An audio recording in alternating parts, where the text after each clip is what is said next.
फिर जैसे जनाब रसूलुल्लाह सल्लल्लाहु अलैहि वसल्लम ने अपने घर वालों से, अपने सहाबा से, अपने साथियों से, अपने दोस्तों से मोहब्बत की, फिर उसी तरह सहाबा ने भी और घर वालों ने भी और फिर दोस्तों ने भी और फिर बाद के आने वालों ने भी, उन सब ने भी मोहब्बत का हक अदा किया। और जब उन्होंने मोहब्बत का हक अदा किया तो उनको उस मोहब्बत का इनाम मिला, उनको उस मोहब्बत का इनाम मिला। और क्या क्या इनाम मिले हैं, अल्लाह अकबर।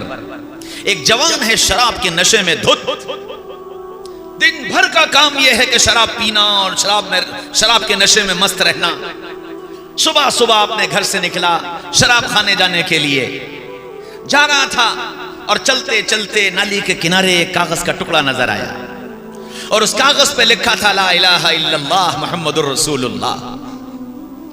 वो उस कलमे को कागज के टुकड़े पर देखकर और उस कागज के टुकड़े को नाली के किनारे पड़े देखकर ठहर गया और ठहर करके दाएं देखने लगा, बाएं देखने लगा, आगे देखता, पीछे देखता, फिर झुकता, फिर खड़ा होता। बेचैनी के हालत में वो इधर से उधर परेशान हो रहा था।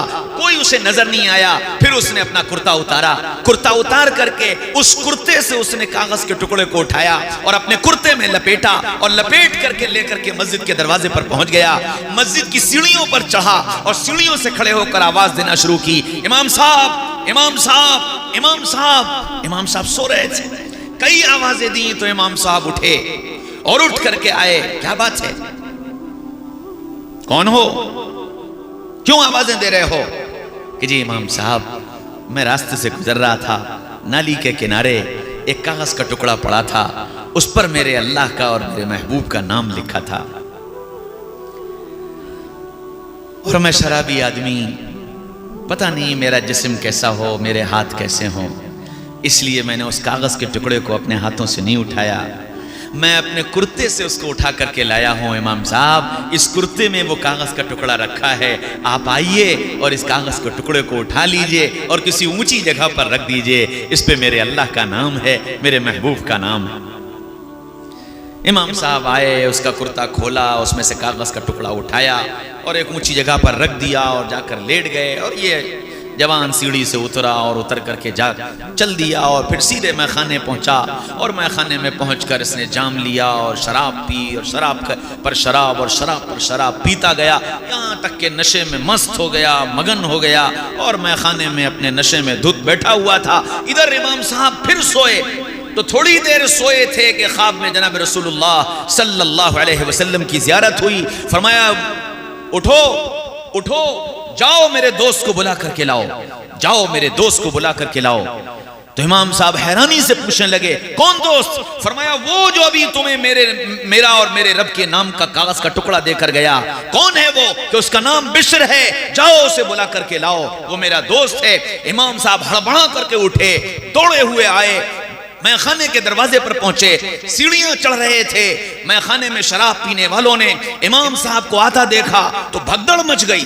कोई इधर भागा, कोई उधर भागा, कोई इधर से कूदा, कोई उधर से कूदा, सब चल दिए। लेकिन वो बिश्र नशे में इतना धुत था कि उसको कुछ पता नहीं चला, वही नशे में मस्त बैठा था।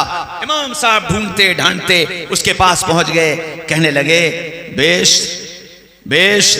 जब नाम लिया तो बिश्र ने यूं आंख उठाकर देखी, क्या बात है, चलो चलो, कहां चलूं? बुलाया है, किसने बुलाया है? मुहम्मदुर रसूलुल्लाह सल्लल्लाहु अलैहि वसल्लम ने बुलाया। ओहो, इतना सुनना था कि नशा हरण हो गया और उठकर खड़ा हुआ, कहने लगा, मेरा नाम लेकर बुलाया है, मेरा नाम लेकर बुलाया है? फरमाया, हां, तुम्हारा नाम लेकर बुलाया। हाथ पकड़ा, मैखाने की सीढ़ियों से नीचे उतरा और फिर कहने लगा कि इमाम साहब, अब जहां ले चलोगे वहां चलूंगा। इमाम साहब उसको मस्जिद लाए, गुस्ल करवाया, कपड़े बदलवाए, मस्जिद में लेकर गए। उसने सलातो तौबा पढ़ी और सजदे में गया और बिलक बिलक कर रोया। इतना रोया कि अल्लाह को प्यार आया, और ऐसा प्यार आया कि फिर वो बिश्र हाफी बने, अपने वक्त के बड़े जबरदस्त अल्लाह वाले बने। ऐसे अल्लाह वाले कि इमाम अहमद इब्ने हंबल रहमतुल्लाह अलैह बिश्र हाफी के हाथ पर आकर बैठ हुए हैं, और इमाम अहमद इब्ने हंबल की इस्लाह बिश्र हाफी से हुई। हाँ, मोहब्बत करोगे तो मोहब्बत का इनाम मिलेगा, मोहब्बत का इनाम मिलेगा। सैयदना मोहम्मद रसूलुल्लाह सल्लल्लाहु अलैहि वसल्लम ने पहले मोहब्बत करके दिखाई, फिर बाद वालों ने उनसे मोहब्बत की और दुनिया को यह बताया कि हजरत मोहम्मद सल्लल्लाहु अलैहि वसल्लम की जात मोहब्बत किए जाने के लायक, ऐसी जात है जिससे मोहब्बत की जाए।